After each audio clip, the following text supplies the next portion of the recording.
欢迎回到《环宇全世界》，我们来看的是解放军空军最近又宣布新武器的发展进程啊，这是由成飞，就是成都飞机工业集团所研制的歼36，最新传出有2架原型机首度进行编队飞行，而这2架原型机的尾喷口啊有着明显的差异，其中1架的尾喷口呢是埋入式这个沟槽喷口，另外1架则是设计为2元矢量喷口。另外，解放军空军最近发布了他们的一个主题微电影，叫《梦远》。那其中呢，备受关注的是中国大陆的国产无人机，代号是 GJ11，正式被命名为玄龙。它也进入了解放军的装备阵容，成为大陆首款服役的隐形无人机。我先请教将军的是，在机尾喷口上的明显差异啊，它主要是跟什么有关？是动力应该是跟引擎有关，但这个尾翼的这个喷口，它本来的时候它是进行了气动力优化，你看它引擎它没有垂直尾翼，它是个扁平的，你这样看哦，它就把这个垂直尾翼的把它省略掉，然后也引擎优化，因为你没有垂直尾翼的状况之下，我们知道所有逆中战机都是斜垂直尾，你看没有垂直，对，就只垂90度的，有90度逆中效果变差。都是斜的，那有这方面的困扰，我整个都不要了，我通通放在边边，在翼尖放在翼尖这个样子，它是这样子，那就变成我讲到的，这是气动力优化。它第二个优化是什么呢？推力优化。推力优化为什么要向量喷嘴呢？因为我们知道在攻角飞行哦，你速度越快的时候，它攻角会越低，会这个样；你速度越慢的飞机是这样子。那我在这个地方，但是我的喷口喷出的气体的角度永远不会变，都是向下喷，但是不一样。我这个向量喷嘴会针对我的攻角来调整我的喷口的位置。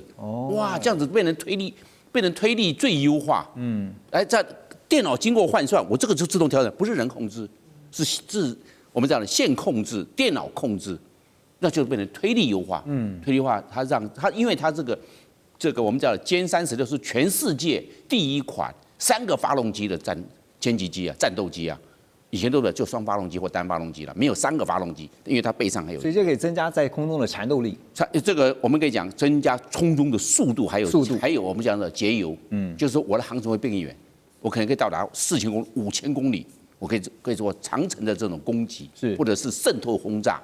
为什么？因为我优化了，是这样，所以我认为它这个歼36是在这2方面，还包括了逆中，包含推力。还有气动力，还有包括逆中，对，3个优化。那将军怎么看 GJ11？这个就是攻击11。那攻击11，中国大陆现在已经初级量产，因为它现在已经有8架了，2025年才完成8架，初级量产完毕就准备列入作战序列，所以大家对攻击11开始很关注了。那海军也有，海军叫做攻击21，也是同样的。那攻击11的话。它大概它的特色在哪里？因为它整个飞机的长度12.2公尺，但是它的翼展14.4公尺。哎呦，我认为它这样的比例刚好对这个无人机来看，还对逆中来看的话，这个大小是刚好的。然后这个它在哪里呢？将来的时候做踹门的角色，为什么？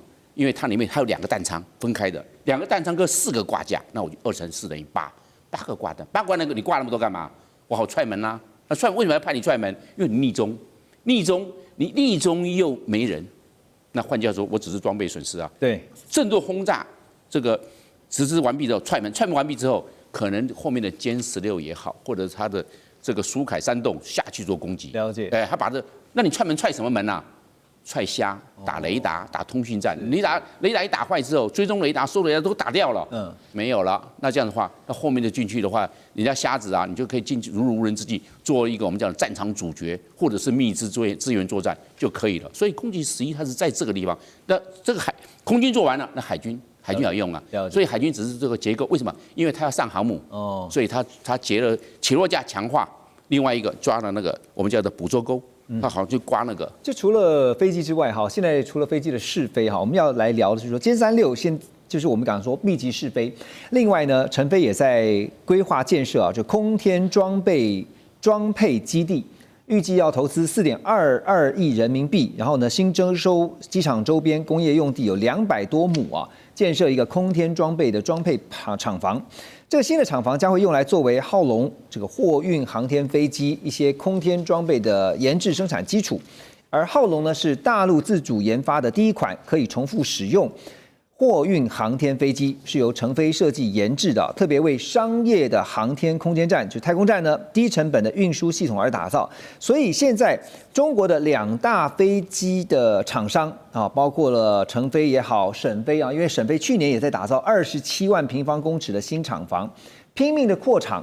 那背后我们怎么解读中国航太业的一些信号？好，我们先讲这个，在二战的时候呢，全球最大制造强国就是美国，现在是中国。那么过去的美国呢，一天可以制造非常多在军事上这个可是用途的，不管是炮弹、坦克、飞机等等。现在呢，他们说他们一年可能做不到几艘船，而中国人一天可以做到很几艘，甚至有人在调侃说，美国利用同样的时间，终于做出了一个比如舰艇或者飞机的时候，中国呢已经做出了一个可以创造非常多飞机的一个船坞，这个船坞或者一个飞机场，诸如此类的。我的意思是说啊，那个在中国制造2025，就是2015写的里面，这样工业化、资讯化到最后10大领域的时候，第一个叫做新一代讯息，也就是5G 要跳到4G 要跳到5G、6G， 是，所以中兴、华为出了问题，被这个晶片制压。最后呢，它第二个这很重要，叫做他们的航太要推升向前。那航太就是包括这些，包括当然嫦娥登月等等哈，这个很重要。也就是成飞、沈飞是大陆2个非常重要的我们讲这个制造飞机的基地，不管商用、军用，尤其是军用，我们都知道现在不管是那个5G、6G，现在还有战机叫5代机、6代战机啊。我们知道现在5代战机，不管是美国 F-35、中国的歼-22，打来打去，不管较量谁高谁低，即便是全世界认为 F-35最强，但是中国歼-22也不一定输啊。但是中国已经密集在试飞歼-36，这是成都的成飞，这个试飞呢已经成功，而美国呢最少在很多的报道是最少3-4年，他现在要预计在2028年去才有办法去试飞，我觉得他们缓不济急了。而沈阳一样的，你看他做的这个空天装备的这个装备基地，我的意思就是说，人家还在做飞机，他已经把整个基地要越做越完整，以后啊后勤就变得非常重要。你今天打掉一架，他马上再制造2-3架，而对方可能打掉一架，可能好久才能再制造一架。所以后勤中国会越做越强，那么当然沈飞也是一样，沈飞也有第6代战机哦，歼-50也会摇摇欲出啊。你知道美国的这个第6代战机是由波音这个 F-47做的，它的厂房设备已经很难再往上突破，所以未来你就知道这个你说是什么讯息呢？就是中国基本上在秀 muscle， 它把它过去隐形的 implicit 的一种我们在慢慢练身体，现在已经秀出来，告诉你很多东西你真的要小心，要注意到。我们的实力很多东西真的不可随便动摇。那我们不想打仗，但是真的要非打的时候，没有人会赢得过我们。也就是说呢，其实现在就已经在为庞大的后勤实力啊预做准备了哈。那这个张老师啊，我继续请教您，就是成飞研制浩龙啊，他们号称是能够重复运输设备到太空去支援相关的建设。那我们想到的就是美国的 SpaceX 也是啊，不断在测试这个可重复使用而且回收的火箭嘛哈。那未来成飞的这个浩龙会如何去改写整个太空产业、全球的太空产业的市场呢？好，那其实这个 SpaceX 当然大家想到第一个就是它第一性原理，就是把以前你发射成本最高的这个东西，以前都是一次性的，我现在把它变成可以重复回收再利用、重复来做这个部分。那所以呢，可是如同我们这边所知道的，以往都只有这个美国这边 SpaceX 可以做。那但是呢，现在如果中国的这个成飞也可以来做这样子的一个商业服务，因为它其实这边有提到是商业的这样子的一个发展，商业的一个提供这样的一个商业服务，是，所以其实来讲，我们就可以预期到是说，同样的这样子的一个概念，那它就有可能可以提供类似像 SpaceX 这样，就是可以重复性的，那整体的，我今天不管是所谓在筹这个运送卫星。因为像现在这个大家提到所谓这个低轨卫星 LEO 的这个部分来讲，也是 SpaceX 它现在的发射量是全世界最大最高的这个部分。对，那所以呢，透过这样子的一个方式，也许这个中国大陆它也可以提供它这样子的一个商业服务，对于它航太的这样子的一个这个科技的这个部分，在某一个程度上也是要告诉全世界说，不是只有你美国可以有办法做这个事情而已，我中国现在也可以来做这样的一件事情。那但是呢，我们又必须因为其实这个是它的发展方向嘛。那接下来大家要看的事情是，我今天可以重复，那到底我可以重复几次？那我整体的一次发射的成本总 total 算起来，这样的一个成本能够跟真正 SpaceX 这个部分相比较差多少？因为这个目前还未知。好，所以这个其实是我们后续要看的这个部分。但是在这里我们可以看到，中国这边很强大的这样的一个企图心。对，是。而且其实这就让我想到说，中国大陆的制造实力是不容小觑的，是非常强大的。然后刚刚我们特别讲到说，美国这边的 SpaceX， 那现在讲到的浩龙其实就是对标啊，尽量的去想办法说，我可以跟美国并驾齐驱。而且其实中国大陆还有一个优势啊，就是他们常常引以为傲的，就是 CP 值非常的高。是啊，特别还强调说，好的东西，然后呢，但是价格是相对来讲是比较低廉、比较便宜、比较平价的哈，甚至是白菜价啊。未来如果在应用在商用领域的话，那这个白菜价都可以进太空的话，那真的是非常诱人的。是。那我要问的是说。不过回到一个关键性的问题啊，也就是说，在这个未来的重复使用的运输设备上面，它的品质跟它的安全可能会是最重要的关键。这一点又怎么看？那其实因为这个部分来讲，就像我们如果同样在看当初 SpaceX 在开发这个所谓重复性的这个部分来看，它其实也是这中间过程也不是那么顺利。所以其实我们就像我们刚刚所提到的是，我们要看它接下来发展出来的这个可回收的这样子的一个包括是火箭啊，或者是整个回收的机构机制这个部分来讲，到底做到什么样的程度？这要从它的规格或者是整体来看。那但是我们可以预期的事情是，在一开始。它绝对不可能像 SpaceX 现在可以提供这么多，我一次可以几十颗、几百颗的这个小地方的这个卫星上去，然后同时就直接部署。那这个是目前我想这个是也不可能直接一触即成哦。但是可以看得到的是它的这个方向是就真的是在秀它的 muscle 出来，而且可以感受到中国大陆强大的企图心。是。好，等一下回来我们要告诉大家，跟大家讨论一件事情，就是在第一岛链。要打造所谓的飞弹防御网或者是攻击网，怎么看？马上回来。好，回到节目，我们继续来关心的是国安局啊最近的一份最新报告指出说，美军借由和日本、菲律宾联合军演的机会，正在建构第一岛链的飞弹网。那其中呢，包括了美国在12月18号宣布的对台军售案。而在增购海马式多管火箭系统的部分呢，还包括了420枚最大射程有500公里的 M57陆军战术飞弹，也就是平常大家所听到的这个 ATACMS。那另外呢，还把提风中程飞弹机动部署到日本山口县，还有菲律宾的三苗里士省。并且呢，把这个射程290公里的 Nemesis 反舰导弹系统啊，往前推到部署在日本冲绳啦、宫古岛、石垣岛，还有菲律宾的巴坦岛。现在日本呢，还规划在九州北海道要部署射程900公里的岛屿防御滑翔弹，而菲律宾呢，则会在吕宋岛西部巴拉望省部署射程290公里的布拉莫斯反舰飞弹。听到了一连串都是飞弹，所以。简单来说，就是要建构一张飞弹网哦。但是这个飞弹网，我们讲说它有防御，它有攻击，防御跟攻击的能力怎么评估？将军，那我们来看的话，就是美国希望在打造把第一岛链变成这个导弹长城。你看一个岛链这边，从日本的琉球、台湾、菲律宾一直过去。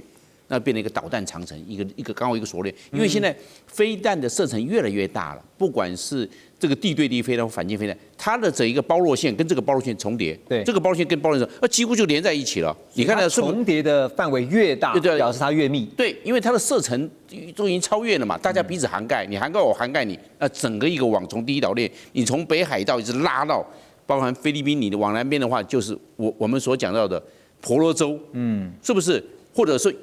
或者是你往婆罗这边走，这整个是不是就是整个一个导弹长城？那当然，你不管是海马斯火箭，你看现在可以达到500公里，刚开始出来的时候只能达到140公里，现在增程可以达到500公里，布拉莫斯是250公里了。那有地对舰，也有中岛，你提风是中岛，垂翁中岛的话，它是打到地对地，那就这样子，那你换掉越来越多，还有的这个地对空，那你是不是整个这个？导弹长城就出来了，但是我问你，这样听起来是不是它感觉好像是一张隐形的墙？对，对，就好像长城一样这样。对，就变成这个隐形的金钟罩这样出来了。但是问题是出来几个，第一个，我们看中国大陆现在已经研发出更多的无人机，也包括9天无人机变成无人机的母机，它空中的话就可以放，变成蜂群战术或蚂蚁雄兵，对着你这些导弹基地做破坏。对，它虽然不会做一个重大的摧毁，尤其是堡垒啊或地下工事比较强，它没办法。但是问题是你这些导弹都有的是没有是在会机动的，被它侦知到的话，它直接给你破坏掉了就够了。它这个蜂群战术或者是蚂蚁雄兵，就把你无人机，它有廉价无人机把你就干掉了。第二个，将来会有中国大陆甚至俄罗斯来看的话，会有更多的高超音速飞弹，你根本拿不到，直接对你目标也做破坏。就是说，大家可以先制攻击啊。那这个无人机也好，高超音速武器也好，那是不是就会达到一个把你这个针对的跟你把它破坏、把它化解？另外一个我们来看的话，就是讲到的那个，如果这些阵地是固定的呢，不是机动的，很容易被锁定。因为你有没有打带跑？没有打带跑，好，那你就准备被干掉。那换句话说，这些也是问题。另外一个我们所讲到的，就是它的抗干扰能力。你这出去了，中国大陆它有电磁战，让这个电磁干扰把你干扰掉，你就失真了，你就没办法做最后的定位了，等等。那我认为回来到最后面，我认为还是个数量是关键。数量够不够？你一天就打几百枚，你一下就耗光了，你能够撑多久？导弹长城你的数量有多少？大家变成说要不要 all in？ 你要不要收哈进来？你 all in， 人家也 all in。这个是问题啊，那你能够撑多久？导弹长城能够发挥多大的时间？你瞬间可以，但是长时间撑得下去吗？对，可能不够了，用光了。对，那最后一个我讲到的，就是我们说的，现在美国跟这些国家啊，都是单一安保。美国没有像北大西洋公约组织复合式的安保，它单一安保。那美国跟日本，美国跟菲律宾，它没有一个像北大西洋公约组织。那大家就看看乌克兰战争。大家都在隔岸观火，那是你的事情了。那就这样了。中国大陆只要针对一个就好了，他只要针对菲律宾就可以了。那菲律宾就很孤立无援，因为大家其他都在当观众，那这个菲律宾就吃亏。对，因为你是单一对象。因为在亚洲这边是没有一个像是北约那样的组织的，就是说，将军刚刚就直接突破盲肠了。如果今天菲律宾如果真的因为涉入然后被攻击了，日本会出手吗？不见得。但日本如果被攻击了，菲律宾会出手吗？不见得啊。就连美国也不一定。好，那但是将军刚刚有点到了，数量是关键，而且其实这个数量就想到说，你的量产能力，你能力到底有没有达到一定的这个水准跟标准啊？因为现在我们提到的说这个飞弹网啊，就像刚刚将军所形容的，在第一岛链要形成一个长城，这个飞弹长城，其实目的就在于说不让中国大陆的航舰突穿出去第一岛链。那所以呢，现在西太平洋啊，你看到美军的战略想定就是到处去部署战略的飞弹阵地，而福斯新闻网也报道，但中国大陆也没停下来，20多年来在准备反介入跟区域拒止的作战方面，同样也累积了3500枚飞弹，这个数量是远高于美国的2500枚飞弹。将军刚刚讲数量啊，光是数量一来一回就1000枚了哈。那依照美军的规划呢，到2035年将会增加部署大约15000枚的长程反舰飞弹。而目前呢，美军飞弹的主力啊，还是以战斧巡弋飞弹到标6为主。而根据《华尔街日报》的报道说，中国大陆呢，则是以东风17啊，还有东风26这些极音速飞弹作为他们的主力。好，现在美国你说有飞弹，中国大陆也有飞弹，大家飞弹拼飞弹。谁怕谁？好，美军现在打算在2035年要把飞弹增加到15000枚，这是一个目标。但拉回到最现实的层面啊，我想继续请教将军啊，因为考量就是两国军工产业的能够制造的量能啊，这一点又怎么看呢？我认为这从3个因素来看，第一个这些包含美国、包含日本、甚至包含台湾，甚至包含菲律宾，它有没有办法团进团出？因为大家都有各国的利益的考量，大家利益考量是不一样的。对，你怎么样团进团出？那你没有团进团出，你就不能单打独斗。那单打独斗，任何一个国家我讲过，包含日本、包含菲律宾，要跟中国大陆单打独斗，那你是输的。中国大陆可以各个击破，这绝对没有问题。第二件事情就是说系统的整合，日本的Link 22，台湾系统Link 16，菲律宾还没有Link嘞，那大家层次不一样，你怎么整合在一起？就好像啊，一个资优班，另外一个是放牛班，你这班放牛班你要鸡兔同笼吗？怎么沟通啊？这个整合问题很困难，对，因为档次不一样，日本跟菲律宾档次差，菲律宾差很多，你怎么整合？我认为整合是困难的。第三个困难，我认为是产能的困难。我们看啊，大家现在数量每一个月产能多少，每一年产能多少，这是你账面上好看。那实际上，美国的合约商，各个合约商，这个弹头的合约商、导引段的合约商、推力段的合约商，还有电站的合约商，哇，好多合约商。